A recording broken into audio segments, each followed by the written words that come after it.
আসসালামু আলাইকুম। স্বাগত জানাচ্ছি আপনাকে আন্তর্জাতিক সংবাদে। শুরুতেই থাকছে সংবাদ শিরোনাম। ইরান যুক্তরাষ্ট্রের সম্ভাব্য পাল্টাপাল্টি হামলার ঝুঁকিতে কোন সব এলাকা? খামেনেকে নিশানার ঝুঁকি নেবে কি ওয়াশিংটন? এদিকে ইরানে হামলা হলে ভুগবেন ট্রাম্প, কেন বলছেন বিশ্লেষকরা? হরমুজ বন্ধের ধাক্কা নিতে পারবে কি যুক্তরাষ্ট্র? জানাবো মিত্রের বিরুদ্ধে রণপ্রস্তুতিতে ডেনমার্ক, গ্রিনল্যান্ডে জড়ো করছে ন্যাটো দেশের সেনারা, যুদ্ধ কি অবধারিত? সবশেষ জানাবো ইরানে হামলার বিষয়ে ট্রাম্পের নমনীয়তার সত্ত্বেও কেন সতর্ক তেহরান। শিরোনাম শুনছিলেন, এবার বিস্তারিত। ইরান যুক্তরাষ্ট্রের সম্ভাব্য পাল্টাপাল্টি হামলার ঝুঁকিতে কোন সব এলাকা? খামেনিকে নিশানার ঝুঁকি নেবে কি ওয়াশিংটন? ইরান যুক্তরাষ্ট্র টানাপড়েন ক্রমেই জটিল দিকে নেয় দিনকে দিন ঘনীভূত হচ্ছে অঘটনের কালো মেঘ। সুদূর প্রসারী প্রভাবে অজানা আশঙ্কায় তৈরি হচ্ছে বৈশ্বিক উদ্বেগ। বোদ্ধা মহল থেকে সাধারণ জনগণ সবার আলোচনা আর গুঞ্জনের সিংহভাগ দখলে রেখেছে মধ্যপ্রাচ্যের সম্ভাব্য মার্কিন সামরিক আগ্রাসনের তথ্য উপাত্ত। আশঙ্কা বাস্তবের রূপ নিলে পাল্টাপাল্টি আঘাতের লক্ষ্যবস্তু হতে পারে কোন এলাকাগুলো? এবার কি আলী খামেনিকে নিশানায় রাখা দুঃসাহস দেখাবে যুক্তরাষ্ট্র? ইরানে চলমান বিক্ষোভ ও তা ঘিরে তেহরান ওয়াশিংটন উত্তেজনায় এখন বিশ্বব্যাপী আলোচনার কেন্দ্রবিন্দু। বিক্ষোভকারীদের দমনে কঠোর পদক্ষেপ নেওয়া হলে যুক্তরাষ্ট্র সামরিক হস্তক্ষেপ করতে পারে, বারবার এই হুমকি দিয়ে চলেছেন মার্কিন প্রেসিডেন্ট ডোনাল্ড ট্রাম্প।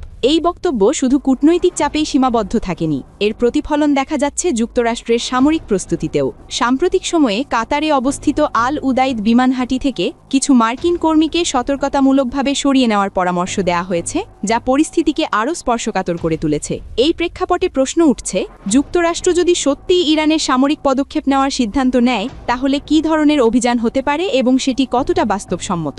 এ নিয়ে বিশ্লেষণী এক প্রতিবেদন প্রকাশ করেছে আল জাজিরা। প্রতিবেদনে বলা হয়, মধ্যপ্রাচ্যে যুক্তরাষ্ট্রের সামরিক উপস্থিতি নতুন নয়। এ অঞ্চলে ছড়িয়ে আছে তাদের সামরিক ঘাঁটির বিশাল নেটওয়ার্ক। কেবল মধ্যপ্রাচ্যেই অন্তত ১৯টি স্থানে যুক্তরাষ্ট্রের স্থায়ী ও অস্থায়ী সামরিক ঘাঁটি রয়েছে।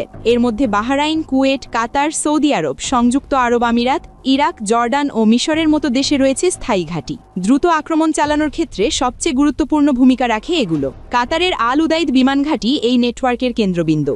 এটি মধ্যপ্রাচ্যের যুক্তরাষ্ট্রের সবচেয়ে বড় সামরিক ঘাঁটি, যেখানে প্রায় ১০,০০০ মার্কিন সেনা মোতায়েন থাকে। গত বছর জুনে ১২ দিনের যুদ্ধের সময় ইরান এই ঘাঁটি লক্ষ্য করে পাল্টা আঘাত এনেছিল, যা চোখে আঙুল দিয়ে দেখিয়ে দেয় যুদ্ধ শুরু হলে এই ঘাঁটিগুলো থাকবে গুরুতর ঝুঁকিতে।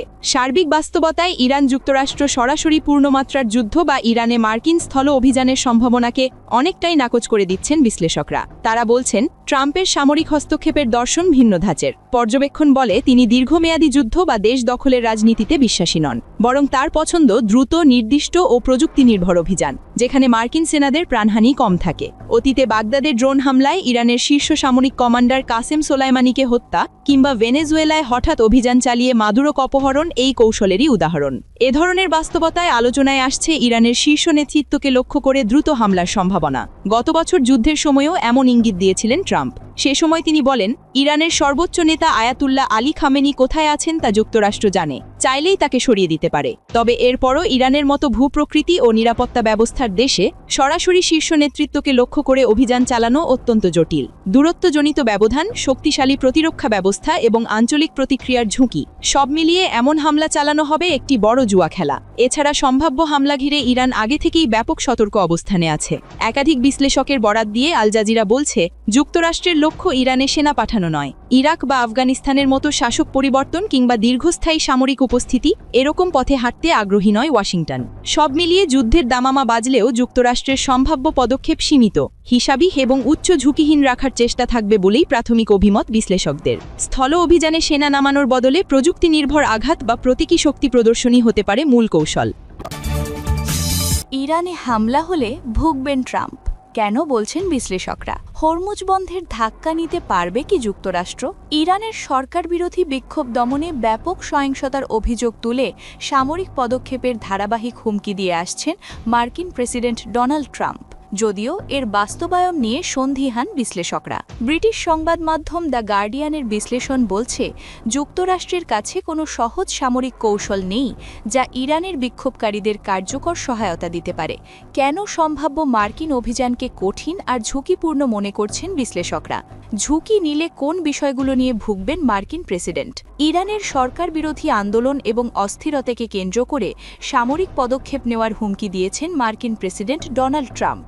কাতার ও বাহরাইনের মতো মধ্যপ্রাচ্যের মার্কিন ঘাঁটিগুলো থেকে সেনা সদস্যদের সরিয়ে নেওয়া হয়েছে, যা অনেক বিশ্লেষকের মতে ইরানের ওপর একটি বড় ধরনের বিমান বা মিসাইল হামলার পূর্ব প্রস্তুতি। তবে মুখে হুমকিতম্বি করলেও বাস্তবে এমন কিছু করা তার জন্য বেশ কঠিন বলেই মনে করছেন বিশ্লেষকরা। ব্রিটিশ সংবাদ মাধ্যম দ্য গার্ডিয়ানের বিশ্লেষণ বলছে, যুক্তরাষ্ট্রের কাছে এমন কোনো সহজ সামরিক কৌশল নেই যা ইরানের বিক্ষোভকারীদের কার্যকরভাবে সহায়তা করতে পারে। 13 জানুয়ারি প্রকাশিত সেই বিশ্লেষণধর্মী নিবন্ধে দাবি করা হয়, ওয়াশিংটন থেকে হুমকি দেওয়া যতটা সহজ, তেহরানের দুর্ভেদ্য পাহাড়ি খাজে আঘাত হানা তার চেয়েও অনেক কঠিন। মধ্যপ্রাচ্যে বর্তমানে যুক্তরাষ্ট্রের কোনো বিমানবাহী রণতরী মোতায়েন নেই। ফলে ইরানে হামলা চালাতে হলে যুক্তরাষ্ট্রকে কাতার, বাহরাইন, ইরাক, সংযুক্ত আরব আমিরাত, ওমান কিংবা সৌদি আরবের ঘাঁটিগুলো ব্যবহার করতে হবে। তবে এমন কিছু করলে ঘাঁটিগুলো ইরানের পাল্টা আঘাতের ঝুঁকিতে পড়বে। ট্রাম্পের জন্য আরেকটি বিকল্প হতে পারে গত জুনে ইরাকের ভূগর্ভস্থ পারমাণবিক স্থাপনায় চালানো দূরপল্লার B-2 বোমারু বিমানের মতো অভিযান। তবে ঘনবসতিপূর্ণ এলাকায় এমন হামলা ভয়াবহ মানবিক বিপর্যয় ডেকে আনতে পারে। এছাড়া যুক্তরাষ্ট্র আসলে কোথায় আঘাত হানবে সেটিও একটি বড় প্রশ্ন। বিক্ষোভ এবং সরকারের দমনপীড়ন সারা দেশে ছড়িয়ে থাকায় সুনির্দিষ্ট লক্ষ্য নির্ধারণ কঠিন। ফলে ভুল লক্ষ্যবস্তুতে হামলা হলে উল্টো চাপের মুখে পড়তে পারে মার্কিন প্রশাসন। ইরানের সর্বোচ্চ নেতা আয়াতুল্লাহ আলী খামিনিকে লক্ষ্য করে সরাসরি হামলার কথাও আলোচনায় রয়েছে। তবে এটি আন্তর্জাতিক আইন ও আঞ্চলিক স্থিতিশীলতার দিক থেকে ভয়াবহ পরিণতি ডেকে আনতে পারে। এমনকি খামিনির উত্তরসূরির তালিকাও প্রস্তুত রাখা হয়েছে। ফলে খামিনি মারা গেলে সরকার পরিবর্তনেরও নিশ্চয়তা নেই। তবে বিশ্লেষকদের অনেকে মনে করছেন, ইরানের সরকার বিরোধী বিক্ষোভ এবারের মতো কিছুটা স্থিমিত হলেও তা একেবারে শেষ হবে না। নীতিগত পরিবর্তন না হলে বারবার এমন বিক্ষোভের মুখোমুখি হবে দেশটি। ইরানের এবারের বিক্ষোভ আগেরগুলোর চেয়ে ভিন্ন। বর্তমান সরকার সাধারণ মানুষের মৌলিক চাহিদাগুলো মেটাতে ব্যর্থ হয়েছে। সাধারণ নাগরিকরা অতিষ্ঠ হয়ে পড়েছে। তারা এখন গণতান্ত্রিক অধিকারের চেয়ে খাবারের যোগান নিয়ে বেশি চিন্তিত। যে অর্থনৈতিক সংকটের কারণে এই বিক্ষোভ শুরু হয়েছে তা সমাধান করতে হলে এমন কিছু নীতির পরিবর্তন দরকার যা করার মতো ক্ষমতা এই সরকারের নেই। তাই তাদের কাছে কোনো স্থায়ী সমাধানও নেই। তারা যদি এই বিদ্রোহ দমনও করে ফেলে, তবে 2-3 মাস পর বা ভবিষ্যতে কোনো এক সময় এটি আবারও ফিরে আসবে। নীতিগতভাবে বড় কোনো পরিবর্তন না এলে এই বিক্ষোভ বারবার ফিরতে বাধ্য। ইরানের বর্তমান পরিস্থিতি যুক্তরাষ্ট্রকে জটিল এক সমীকরণের সামনে দাঁড় করিয়ে দিয়েছে। ওয়াশিংটন যদি কেবল মনস্তাত্ত্বিক চাপ সৃষ্টি করতে চায়, তবে সেটি ইরান সরকারকে থামানোর জন্য যথেষ্ট নাও হতে পারে। আবার যদি সত্যিই কোনো হঠকারী সামরিক পদক্ষেপ নেওয়া হয়, তবে তা হিতে বিপরীত হওয়ার ঝুঁকিই বেশি। ইরানের এই উত্তাল সময় কেবল একটি দেশের ভাগ্য নয়, বরং পুরো মধ্যপ্রাচ্যের ভূ রাজনৈতিক মানচিত্র পাল্টে দেওয়ার ক্ষমতা রাখে। সংকটের মূলে থাকা সে অর্থনৈতিক হাহাকার যদি প্রশমিত না হয়, তবে সাময়িকভাবে রাজপথ শান্ত হলেও আগ্নেয়গিরির ভেতরের লাভা ঠিকই ফুটতে থাকবে। যুক্তরাষ্ট্রসহ পশ্চিমা বিশ্বের সাথে ইরানের উত্তেজনা চরমে পৌঁছালেই সাধারণ মানুষের আলোচনা আর বিশ্লেষকদের বক্তব্যে উঠে আসে হরমুজ প্রণালীর নাম। অবশ্য এর কারণও আছে। এই হরমুজ প্রণালী বন্ধের হুমকি শুধু নয়, 80-র দশকে কৌশলগত এই অস্ত্রের কার্যকর ব্যবহারের নজির রেখেছে তেহরান। এই প্রণালী অচল হলে বৈশ্বিক বাণিজ্যে তোলপাড় ফেলা পরিস্থিতি তৈরি হওয়া শুধু সময়ের ব্যাপার। কি এই হরমুজ প্রণালী? কেন এটি বন্ধের হুমকিতে আতঙ্ক ছড়ায় বিশ্বময়? এবারও কি কৌশলী অস্ত্রের মোক্ষম ব্যবহার করতে পারবে ইরান? সামুদ্রিক মাইন বসিয়ে হরমুজ প্রণালী বন্ধ করে দিতে পারে ইরান। দেশটিতে মার্কিন হামলার হুমকির মুখে আবারও উত্তেজনার কেন্দ্রে পৃথিবীর সবচেয়ে গুরুত্বপূর্ণ এই জলপথ। পারস্য উপসাগরের বিখ্যাত চ্যানেলটি দিয়ে পরিবহন করা হয় বিশ্বব্যাপী অপরিশোধিত তেলের 5 ভাগের 1 ভাগ। মাত্র 40 কিলোমিটার প্রশস্ত খাল দিয়ে প্রতিদিন আনা নেওয়া করা হয় প্রায় 2 কোটি ব্যারেল তেল। এই সমুদ্রপথ বন্ধ করে দিয়ে আন্তর্জাতিক জ্বালানি বাজারের গলা চেপে ধরতে পারে ইরান। দেশটিতে চলমান আন্দোলন ঘিরে প্রেসিডেন্ট ট্রাম্প যদি সামরিক পদক্ষেপ নিতে চান, তাহলে সশস্ত্র প্রতিরোধের পাশাপাশি হরমুজ প্রণালীকেও হাতিয়ার হিসেবে ব্যবহার করবে তেহরান। সেক্ষেত্রে শুধু আমেরিকা নয়, ইরানের এক চালেই চরম বিপদে পড়বে গোটা বিশ্ব। ভেনিজুয়েলার তেল দখলে নিয়ে হরমুজ প্রণালীর উপর নির্ভরতা কমাতে চেয়েছিলেন প্রেসিডেন্ট ডোনাল্ড ট্রাম্প, কিন্তু ট্রাম্পের সেই স্বপ্ন সত্যি হওয়ার সম্ভাবনা এখনও অনেক দূরের বিষয়। হরমুজ প্রণালী অন্য 8-10টা জলপথের মতো নয়। পৃথিবীর সবচেয়ে কৌশলগত এই চ্যানেলটি ইরানের নিয়ন্ত্রণে থাকা শক্তিশালী একটি ভৌগোলিক অস্ত্র। যুক্তরাষ্ট্রের প্রায় 11% তেল আমদানি হয় হরমুজ প্রণালী দিয়ে। এই রুটের মাধ্যমে দৈনিক দৈনিক প্রায় 10 লাখ ব্যারেল তেল পায় ইউরোপ। এখান দিয়ে সৌদি আরব একাই প্রতিদিন রপ্তানি করে 60 লাখ ব্যারেলের বেশি তেল। চীন, জাপান সহ দক্ষিণ কোরিয়ার 60% এবং ভারতীয় তেল আমদানির একটি বড় অংশ পাঠানো হয় হরমুজ প্রণালী দিয়ে।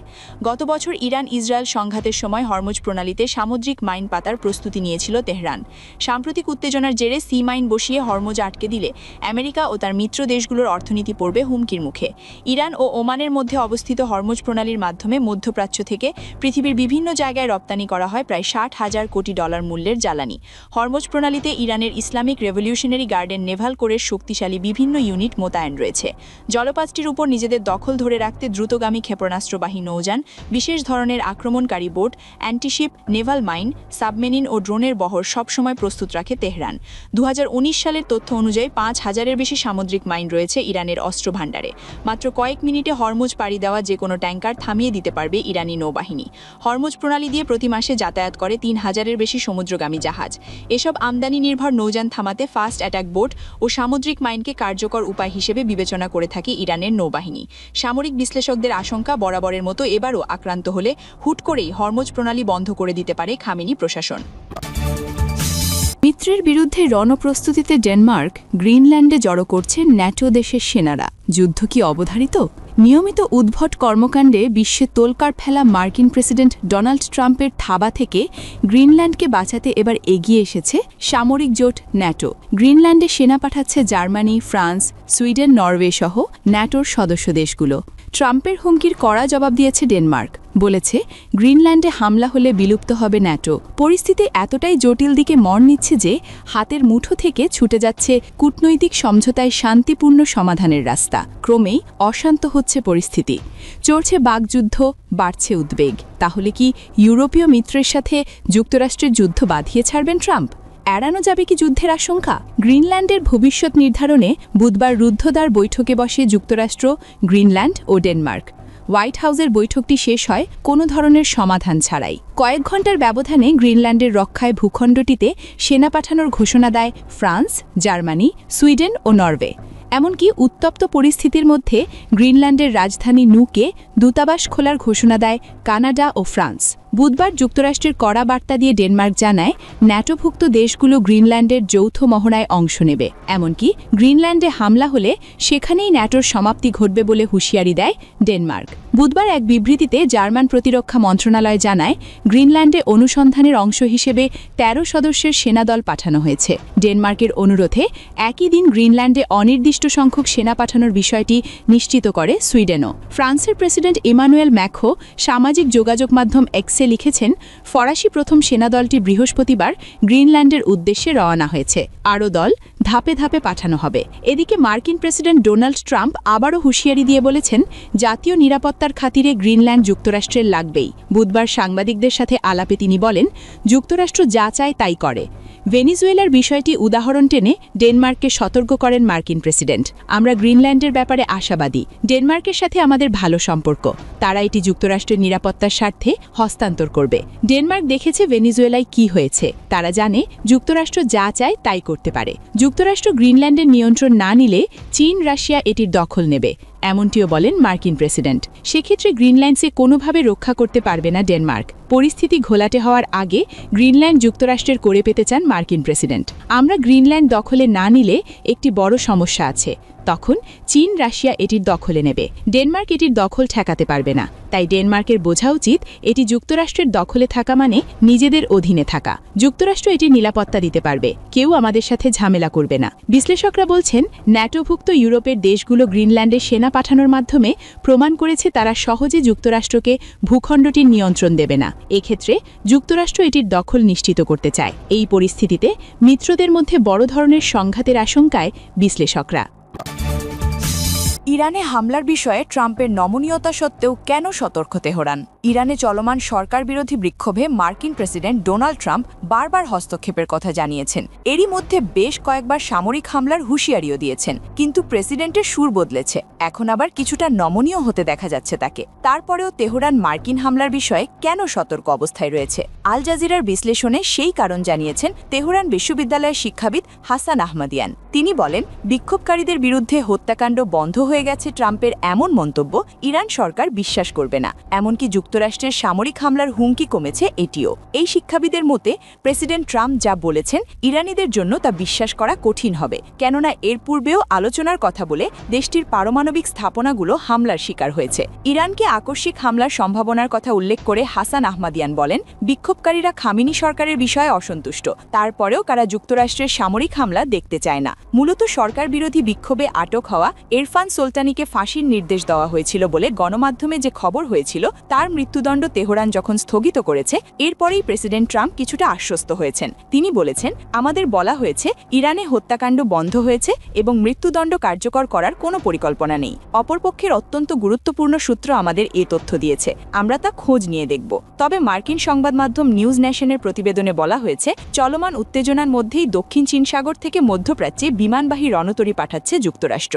এরই মধ্যে বহর নিয়ে গন্তব্যস্থলে রওনা দিয়েছে ইউএসএস আব্রাহাম লিঙ্কন, যেখানে রণতরী ছাড়াও বিভিন্ন ধরনের যুদ্ধজাহাজ, ডেস্ট্রয়ার, ফ্রিগেট ও সাবমেরিন রয়েছে। এদিকে মার্কিন হামলার শঙ্কার জেরে 2 ঘণ্টারও বেশি সময় ধরে বন্ধ ছিল ইরানের আকাশসীমা। তবে দেশটির অভিমুখী এবং ইরান থেকে ছেড়ে যাওয়া ফ্লাইটগুলোর জন্য আকাশসীমা সীমিত আকারে চালু ছিল। ট্র্যাকিং ওয়েবসাইট ফ্লাইট রেডার 24 নিশ্চিত করেছে এ তথ্য।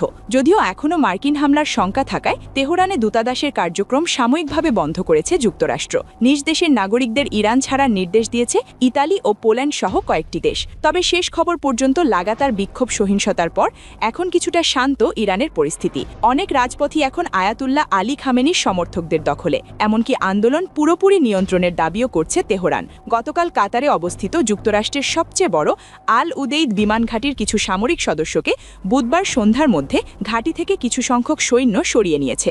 এমনকি যুক্তরাষ্ট্র ইরানের উপর কোনো হামলা চালালে পাল্টা মধ্যপ্রাচ্যের মার্কিন ঘাঁটিগুলোতে হামলা চালানোর হুঁশিয়ারি দিয়েছিলেন তেহরান। প্রসঙ্গত হিউম্যান রাইটসের তথ্য অনুযায়ী এই বিক্ষোভে এখন পর্যন্ত অন্তত 3,428 জন নিহত এবং 10,000-এর বেশি মানুষকে গ্রেফতার করা হয়েছে।